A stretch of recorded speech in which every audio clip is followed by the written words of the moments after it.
Hello, everyone, and welcome back to our lectures on the Exalted Treatise on the Response of the Tao. We're going to cover a number of passages today and hopefully get to the end of this particular section, the section on the good deeds, and talk a little bit about the outcomes, the good fortune that is brought about by a person who cultivates good deeds. We're going to start with the passages here. Accept recognition as if apprehensive. Now, what do we mean by recognition? Recognition is a type of reward. It could be favoured status, being able to enjoy certain privileges. It might be a prize, being awarded a particular prize, being promoted to a higher role. But it is all of these rewards are sort of recognition of a person's efforts, their good efforts and abilities. Now, well, why should we accept recognition as if apprehensive or afraid is another word for apprehensive? You know, what have we got to be afraid about, you might be asking? Well, the Exalted Treatise here, by the word apprehensive, is really alerting us to the need to reflect on ourselves in these times of very favourable conditions. Our efforts, our abilities have been recognised. We should be as if afraid. We should be cautious or worried. What should we be worried about? Well, two things. One is, do we really deserve this recognition? Do we have the skills or the abilities that are expected, are called for, or required? That's one reason to feel apprehensive or afraid or worried. And the other reason is that we should be worried having the benefit of this recognition. This is an amazing opportunity.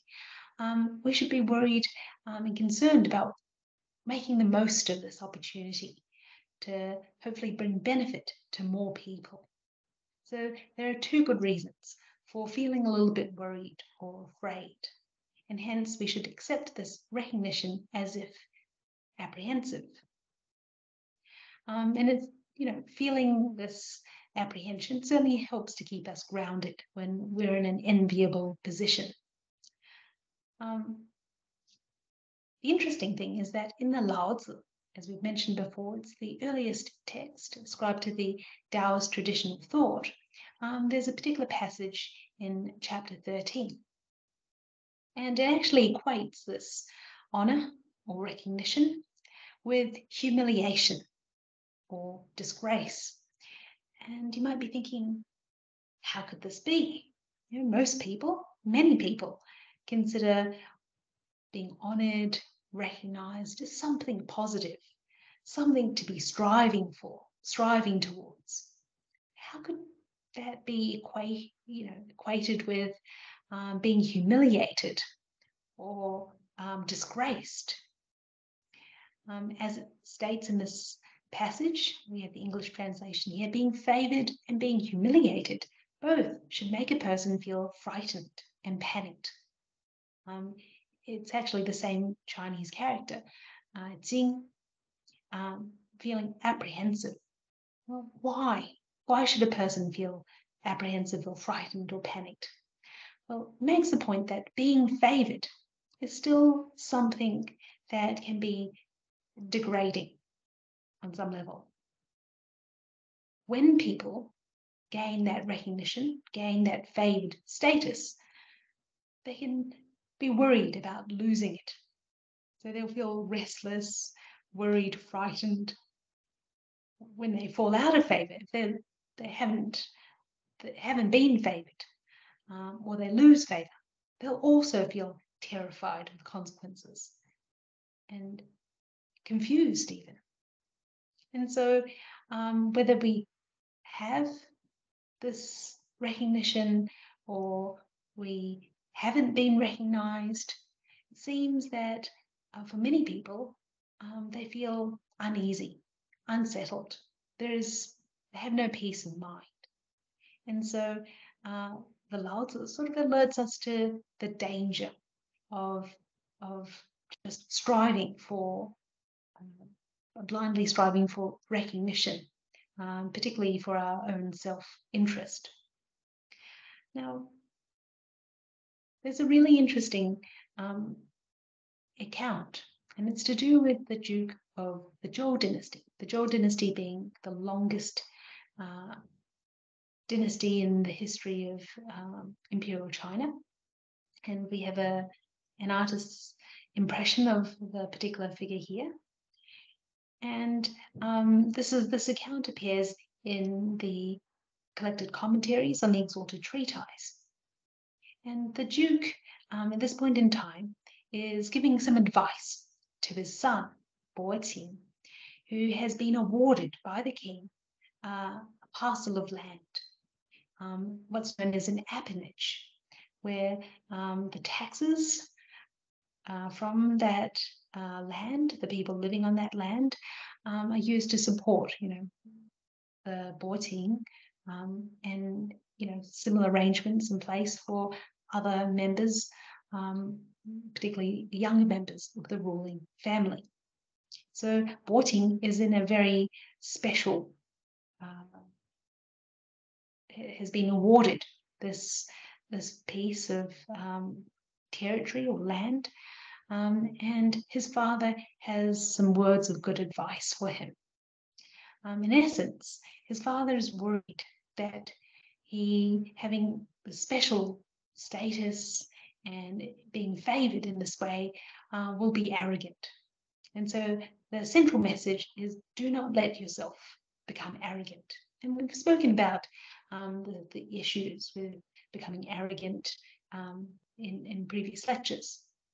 But in particular, the Duke advises his son along these terms. He says, I've heard it said that someone whose virtuous deeds are great, but nevertheless comports themselves respectfully, shall flourish. So a person who has high virtue, has cultivated lots of meritorious deeds, but nevertheless is able to have this respectful attitude, to respect everyone, then they're able to maintain their good virtue. So that's a very important thing. And he mentions this sort of first up. As they say, you have to respect others to be respected by others. And even, you might think, a leader of an organization. Being the leader is a very important role, of course, but that's not the be-all and end-all. Any organization depends on the efforts of everyone in that organization. Everyone has a role to play, and by working together well, it sort of guarantees the ongoing success of that entity. So even as the leader, you might think that as the most important person, there's no excuse to treat others without respect. So respecting all others, a very important piece of life advice. And next, the Duke talks about someone whose lands are vast, someone who's very wealthy, has a lot of property, but nevertheless lives frugally, shall be secure. They're able to preserve that wealth. And how they do so is through, again, the self-restraint of living very simply. They're not miserly, or they're not a Scrooge, but they will live simply and economically themselves. That means that they'll have and always have enough wealth, and certainly enough to support others in need, for example. So that's the second point that's very important. I'm going to look at the third part here. One whose stipend and rank are exalted. So a stipend is a bit of like a salary. And so a person who is enjoying high role, high office, and a high paying salary, if they're able to act with humility, they'll be able to preserve the high regard that people have for their higher status. That's also a very important point, isn't it?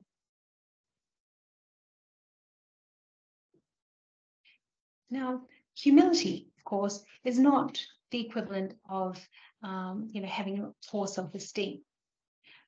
Humility is about being confident, but also self-aware that there's always something to learn. There's always room for improvement. And I'll continue here. One whose followers are well armed, but is nevertheless apprehensive, shall be victorious. So this is referring to a state ruler. They happen to have, as the leader of a particular state that is has high military capability, but they need to be apprehensive. They need to be cautious to ensure victory and success, ongoing success. And you might think, well, not everyone is going to be a state ruler, but this particular aspect also applies to anyone who has an outstanding skill or ability. It could be a sports tournament, it could be any sort of line of industry. We want to be prepared. We want to plan ahead, prepare well, train well, and certainly not to underestimate the opponent or the competitors. So that is also another piece of very important life advice. And one who's endowed with intellect and wisdom, someone who is very intelligent and wise, if they're able to be content to appear as a simpleton, they shall reap great benefit. What does that mean? Well, yes, they might be intelligent and wise, but they also know that they're not a know-it-all, and there's always much more to learn, and they're very happy to learn from the strengths of others. So of course, they will continue to draw great benefit and develop themselves. And in very similar terms, someone who knows a lot, hears a lot, remembers well, but is also nevertheless content to appear shallow. In this respect, it's more self-deprecating, not taking themselves too seriously. Then they're nevertheless content to appear shallow. They'll be greatly knowledgeable. So again, we see the value of this self-restraint. Just try to re-share my slides.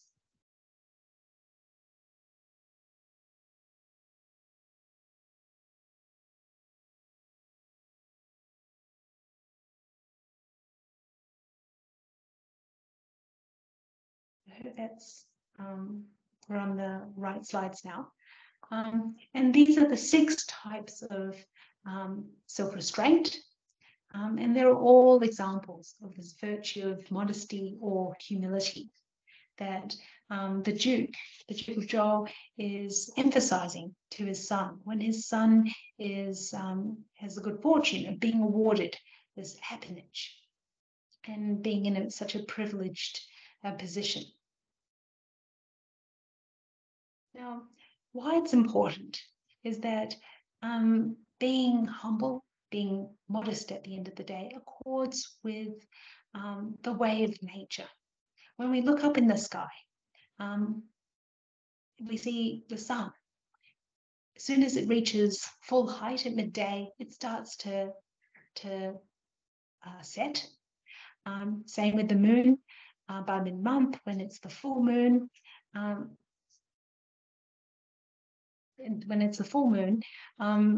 the moon starts to wane, doesn't it? So we can see clearly in the sky that the way of nature takes away from things that are full and, at maximum height to benefit those who are lower, who are less than full. And on Earth,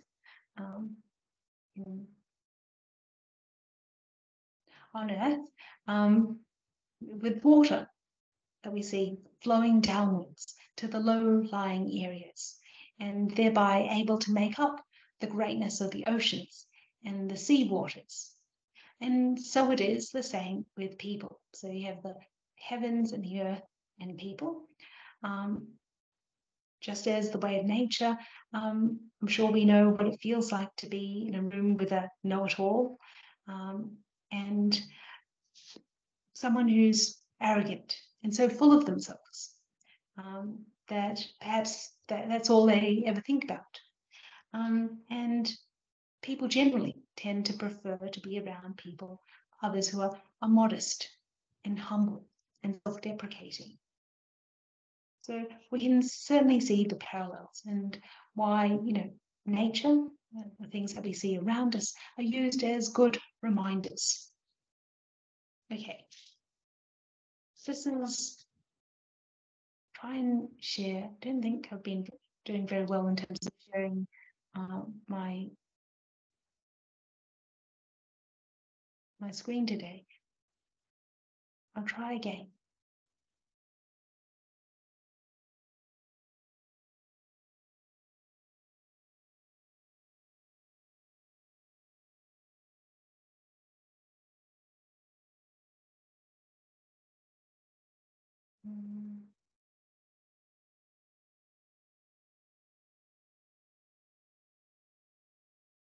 See if I can.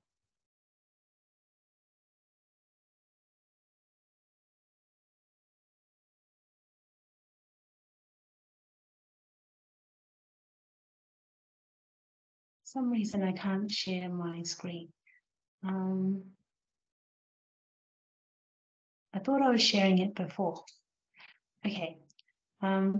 Help without, the next line is to help without seeking reward and give without feeling regret. For the most part, this particular passage, we won't need the slides. So we'll try to manage without. Help without seeking reward and to give without feeling regret. This help and to give. What does that mean? It means to contribute what we have, what we know, and even contributing in terms of giving others peace of mind. Now, there might be times when we're not in a position to do anything or to give or to help in any way, but even the thought or the wish to assist also counts. This kind wish or thought to be able to assist also counts as a good deed, because at the end of the day, it's about developing our heart of compassion. Now, why does the Exalted Treatise here sort of emphasize this idea of giving and helping? It does so because everyone, each and every person, is born with a certain allotted amount of good fortune. Now, we might not know precisely how much good fortune we have, but we can be certain that it will be used up one day, particularly if the individual is not conscious. They don't know to cultivate good deeds, to be able to accumulate more good fortune. So, there'll come a point where they run out of this good fortune. And so the Exalted Treatise really emphasizes to give and to help. But in particular, it alerts us to the fact that we should help without seeking reward. Now, most people will be more than happy to lend a hand, and they're probably not even thinking about any return. But to give you some examples, what do you mean by seeking some rewards? Well, a person might have contributed a lot of time, efforts, resources, maybe their own funds towards a particular project. And, therefore, they might feel that they have developed some goodwill, among the people that they're working with. It could be their colleagues, it could be friends that they're working with on this project. They might feel, or they might expect to have achieved some impact at some level. Developed goodwill sort of internally, achieving impact externally. And they might come to expect, because of all that contribution, that the beneficiaries of this project might, at the very least, feel grateful, appreciative. And if they don't feel appreciative, maybe the efforts will be recognized at some level by others in the community. So you can sort of start to see how this subtle expectation of reward can creep in. And it's basically a sign of the person seeking to some level of self-interest in that transaction. Now, why is seeking reward wrong? It seems such a natural, common response. Why does it count as a misdeed? Well, there are several reasons.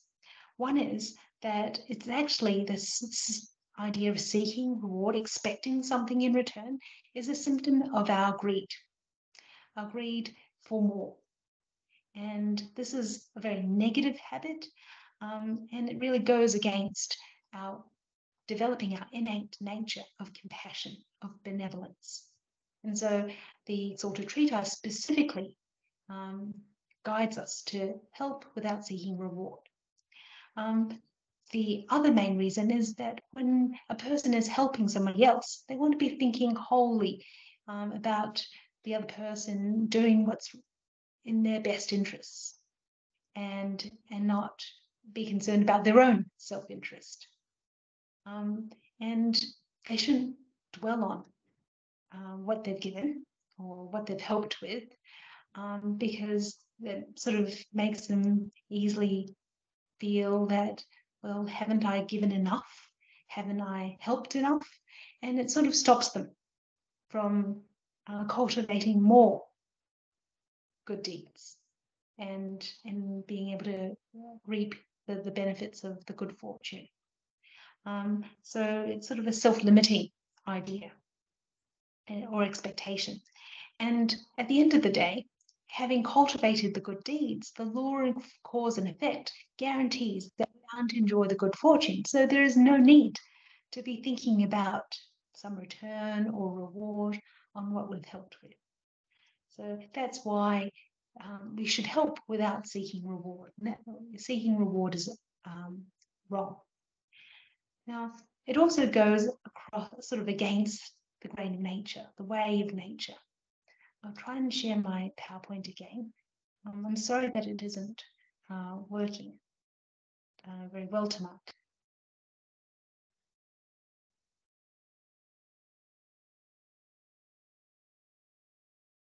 Or I'll try and read it out.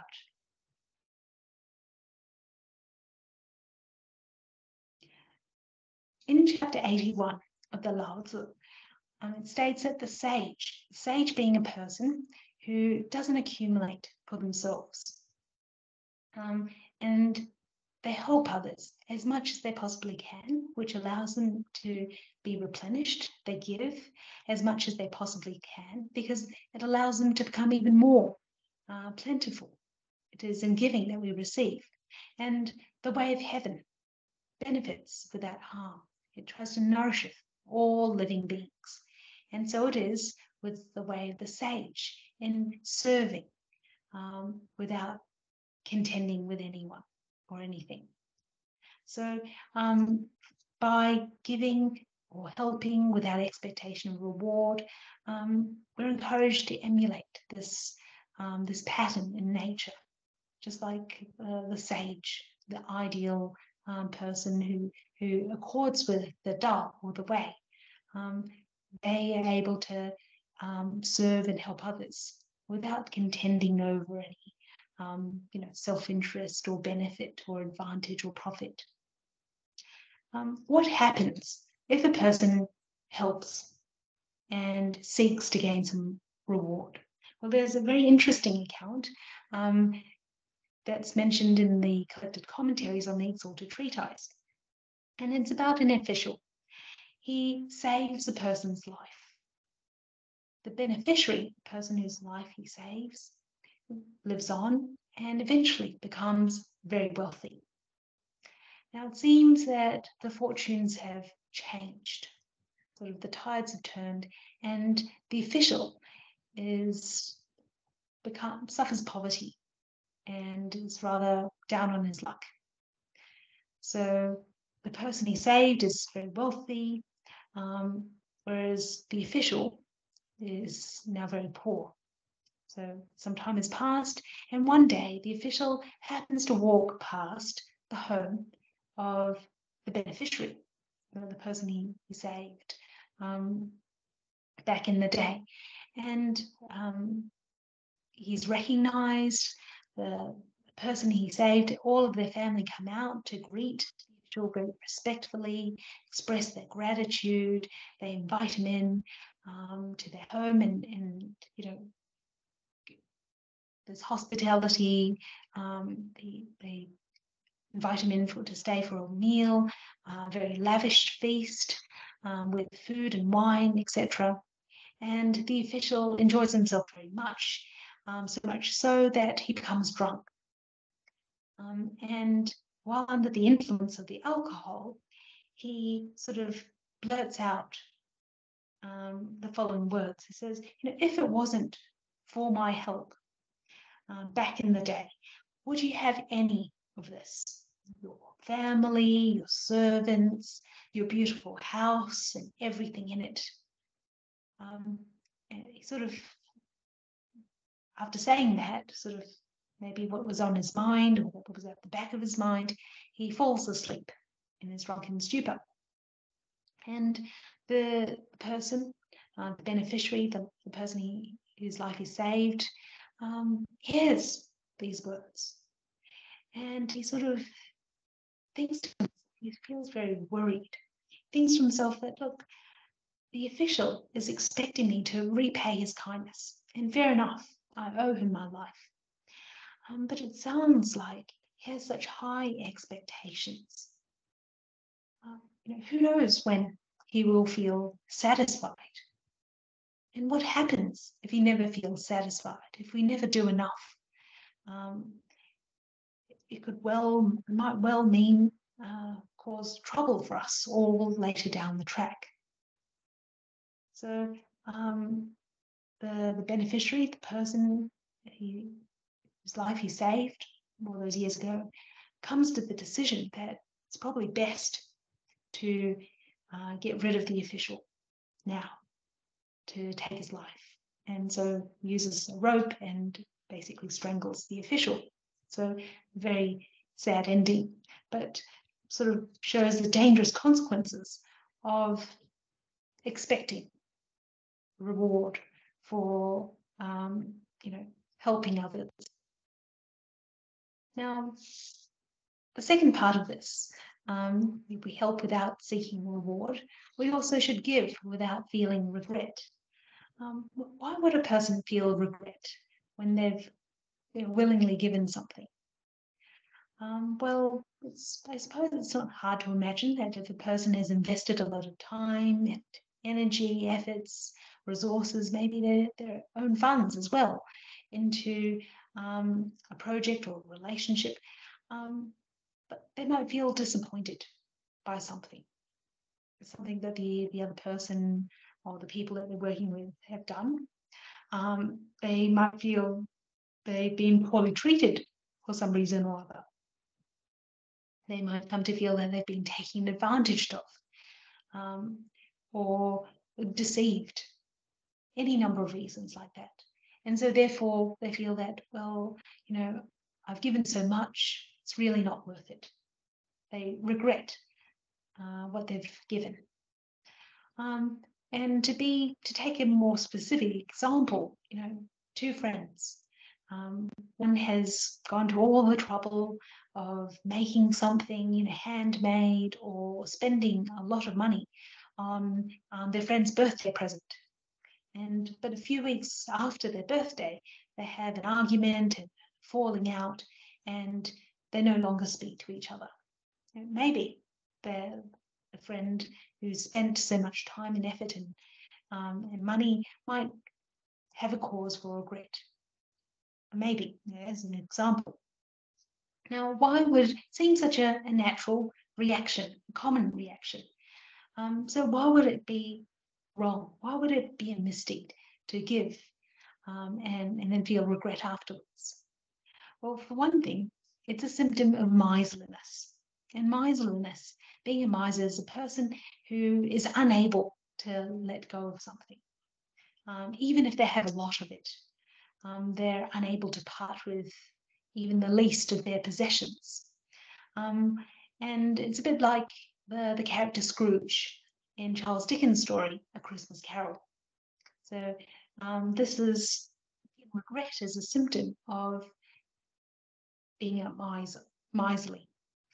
And it's a little bit different from the previous sentence, isn't it? Because the previous sentence, giving without helping without seeking reward, it's a symptom of greed for more, seeking further things that may or may not be within, belong to us in the first place.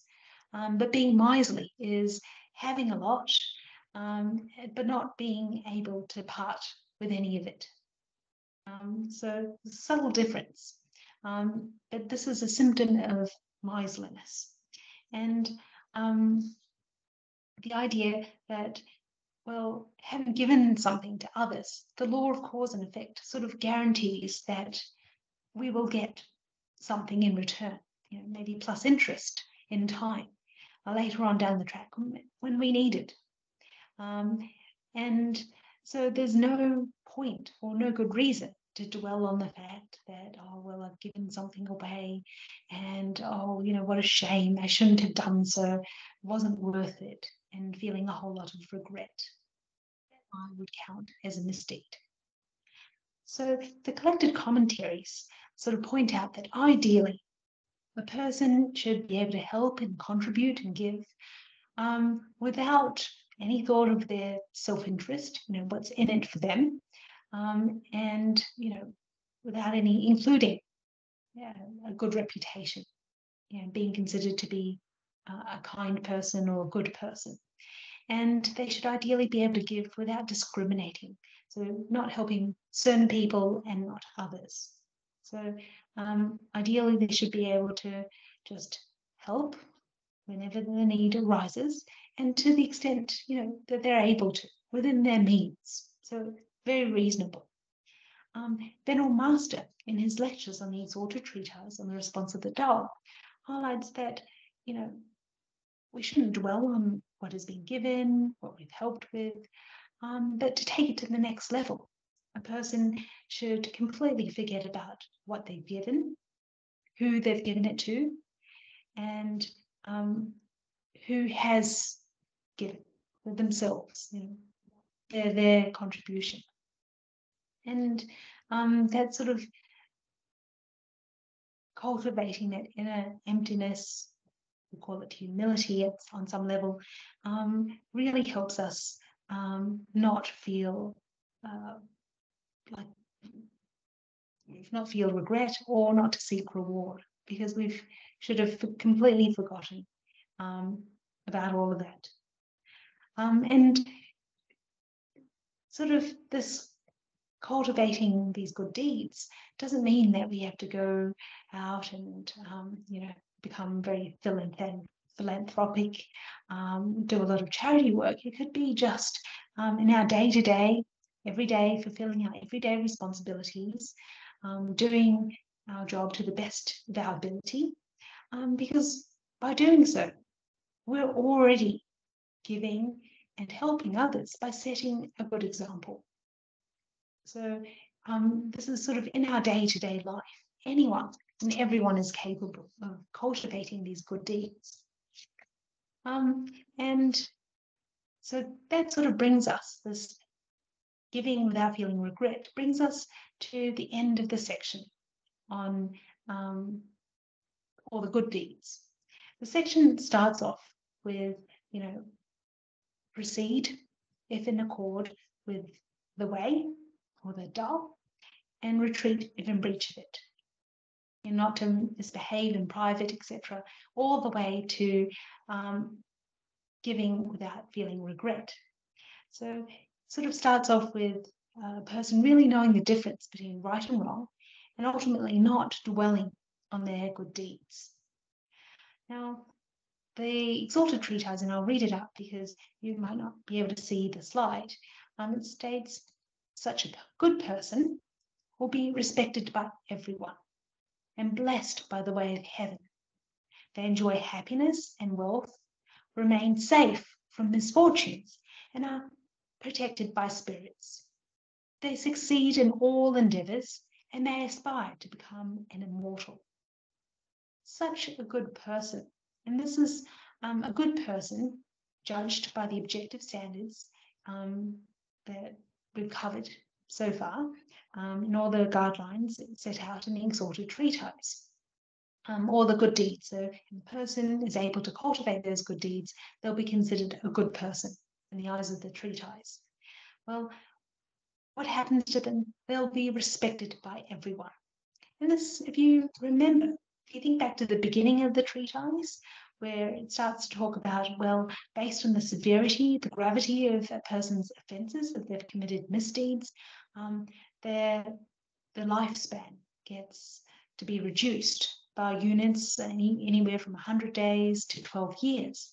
And as these units are deducted, that person will incur poverty and depletion, encounter much distress and troubles, and they become generally despised. And here, a good person will be respected by everyone. So it's sort of the exact opposite. A good person will be respected by everyone, whereas a person who commits misdeeds will be despised by everyone. So it's an interesting sort of symmetry.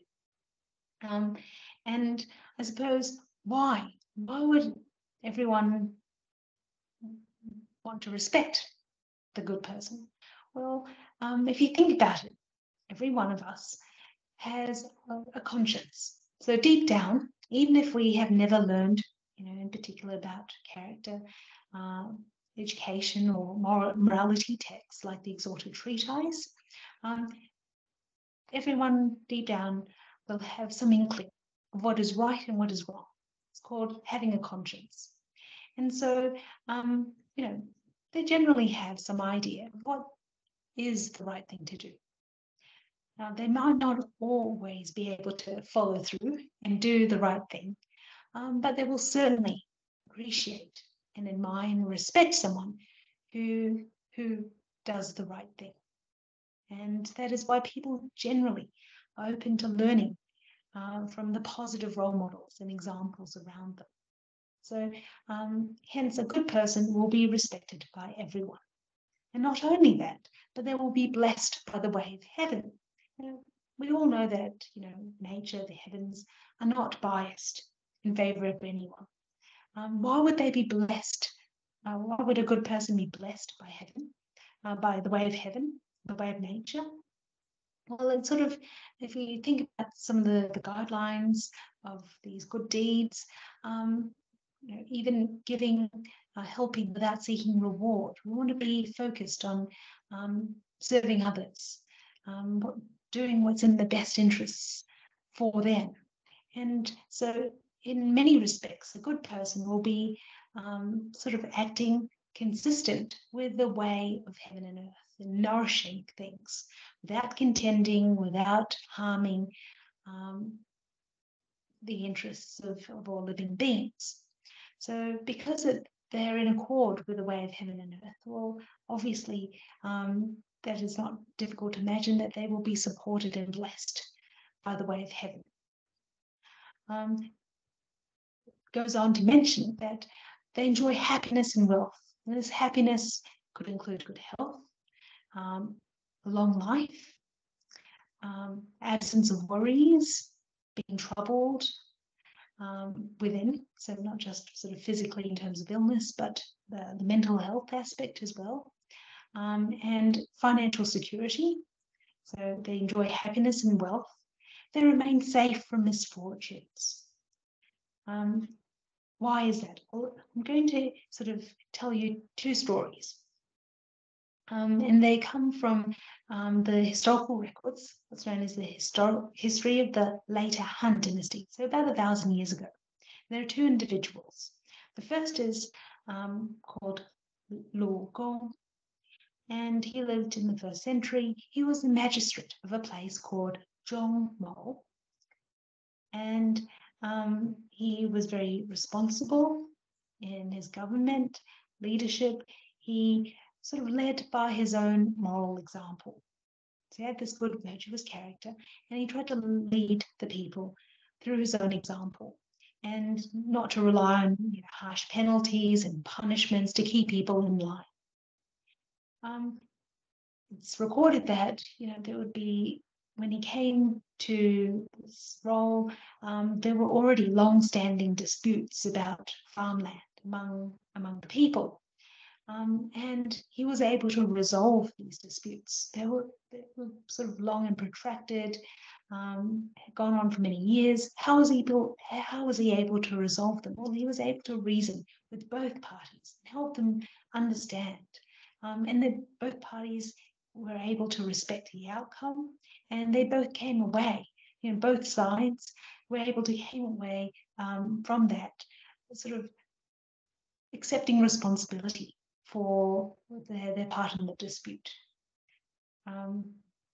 One time there was an official who borrowed an ox and sort of for an extended period of time and refused to return it to its rightful owner. Now, Lu Gong stepped in, tried to persuade the official who borrowed the ox to return the ox. It didn't belong to him. And when that official stubbornly refused, Lu Gong sort of reflected on himself and felt that maybe he hadn't done enough to educate that community, and so he resigned from his position. He felt maybe undeserving of that role, but the people wouldn't let him go.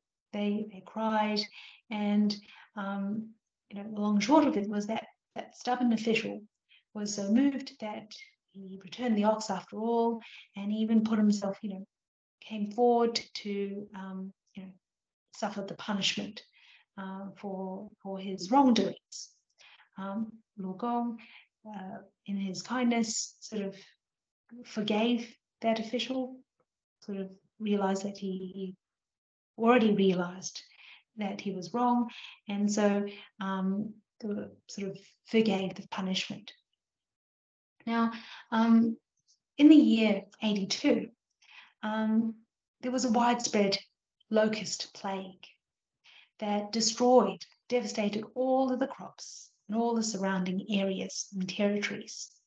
But by some miracle, that area of Zhongmou was able to escape unscathed, remain unaffected by the locusts. And sort of a more higher senior official, the intendant by the name of Yuan An, sort of couldn't trust himself to believe this. He thought, how could that possibly be? Everyone else and all the other surrounding communities were devastated by the plague. How could it be that Zhongmou, this community, was unharmed? Well, he sent another one of his colleagues to investigate. His colleague was called Fei Ting, and his colleague came to Zhongmou, had met with Lu Gong, sat down together, and we realized the truth that yes, the locusts had not invaded, had not devastated, harmed the crops, on the farms in Jomo in any way. But he felt that he observed another really interesting thing. As they were meeting, there was a pheasant that flew by, sort of stopped nearby, and the official, Fei Ting, sort of told a young boy who was also nearby, to go and catch the pheasant. But the young boy responded and said, no, we should let it be. It's a nesting pheasant. Let it be so it can return to its chicks, young birds. And they also made the observation, it's also recorded actually in historical records, that particular area, the snakes avoided that particular area, didn't cause any trouble. So Fei Ting sort of concludes from his visit, the inspection, he concludes that Lugong has had such a positive influence to that area, bringing that harmony, resolving disputes, really educating everyone to respect the wildlife, not to cause harm to the animals. And even the snakes stayed away, didn't harm the people. And even the young children, as young as that boy, knew to be compassionate and kind to the animals. So he was just really moved by the influence, the positive influence of Lugong on that particular community. So you can see that that community was able to remain safe from misfortunes because Jomo cultivated his character, cultivated good deeds. He himself remained safe from misfortunes, and the area or the community he was responsible for also enjoyed the same. The other really interesting account relates to an official. He used to be a teacher, and his name is Liu Qun.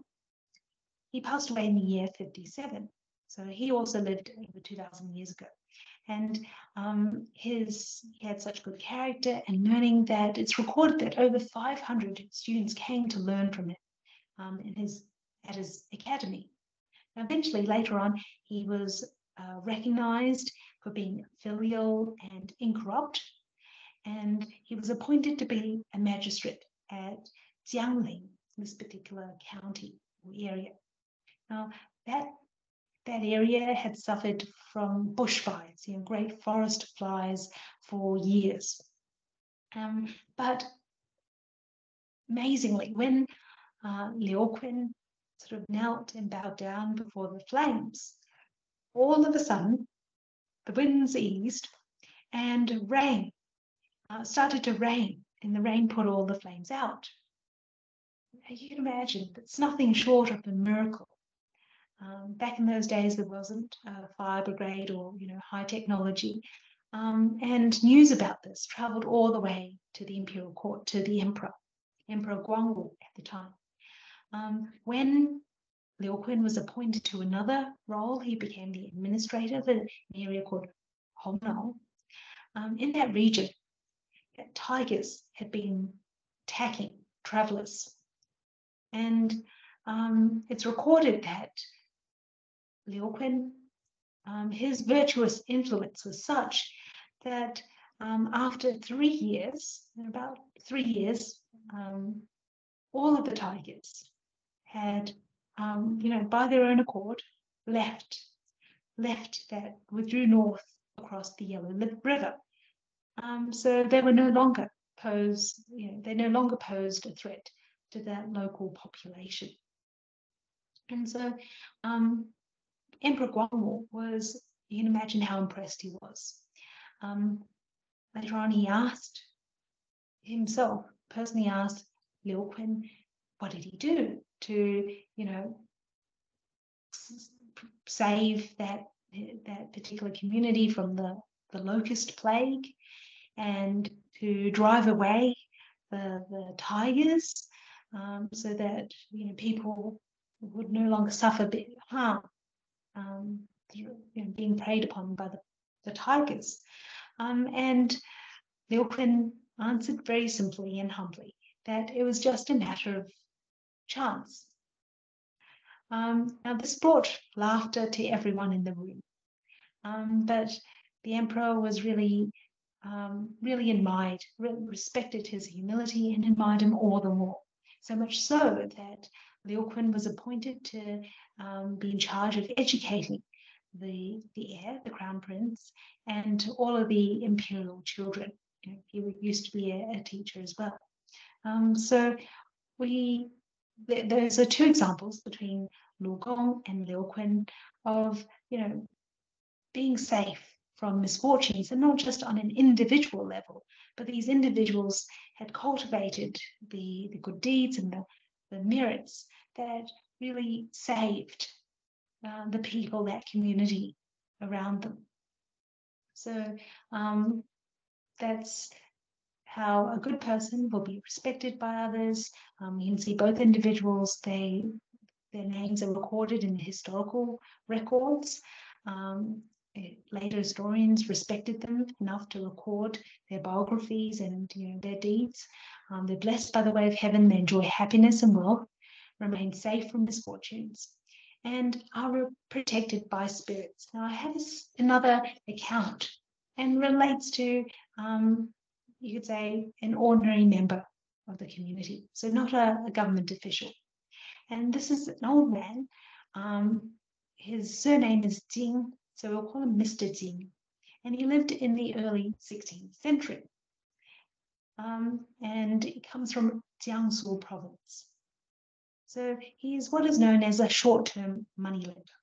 So people who are strapped, short on cash, would bring valuables, their possessions, to him, and he would look at how much they were worth and lend them some money. So specify a particular time period, and if they're unable to repay that loan within that time period, then he would take their goods, their valuables, and sell them. So for those of you who know, you might be familiar with the term is a pawn shop or a pawnbroker. So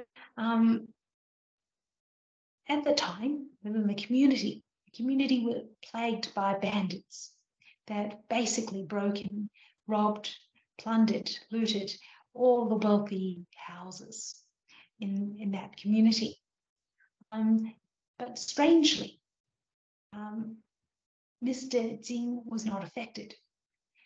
Now, the officials in that area started to suspect maybe Mr. Jing was somehow conspiring with the bandits. Maybe he was in cahoots with the bandits. How could his house be spared when everyone else was suffered? And eventually, they managed to arrest the bandits. The bandits were interrogated, and the officials questioned the bandits. They asked them why they didn't plunder, loot Mr. Jing's house. And the bandits explained that they had tried on several occasions, but each time that they tried, as they approached the house, they could see on the roof there were many spirits. These spirits were dressed in golden armor on the roof of Mr. Jing's house. They did not dare to try anything. And well, you can imagine the officials probably heard this and thought, okay, maybe you imagined this, maybe you were seeing things. They weren't persuaded, they weren't convinced. And so they asked the neighbors, Mr. Jing's neighbors, what they thought about it. How come Mr. Jing was so special that his house never got broken into? And each and every one of his neighbors said to the police or the relevant officials that Mr. Jing is a very kind and good man. All of the moneylenders local community, they tended to, when they're valuing the goods of others, they would sort of underestimate. And then, when they're selling those goods, to raise the price. You could sort of understand why, to generate a higher profit.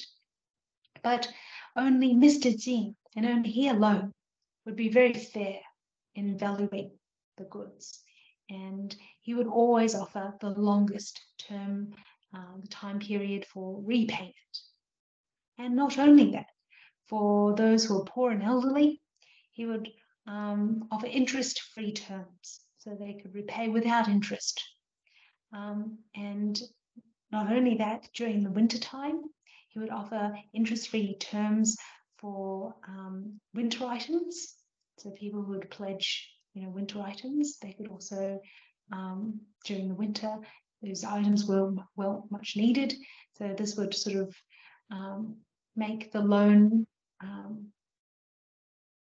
reduce the onerousness of the loan, repaying back the loan. And the same with summer. In summertime, he would offer interest-free terms on the summer items that were pledged at his store.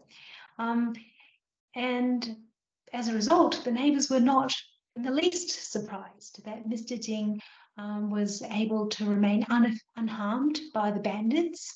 And, there's commentary in the Collectania on the Way and Its Virtue, where Mr. Jing's account is recorded, that, these moneylenders or, banks in those days, they existed to serve the community.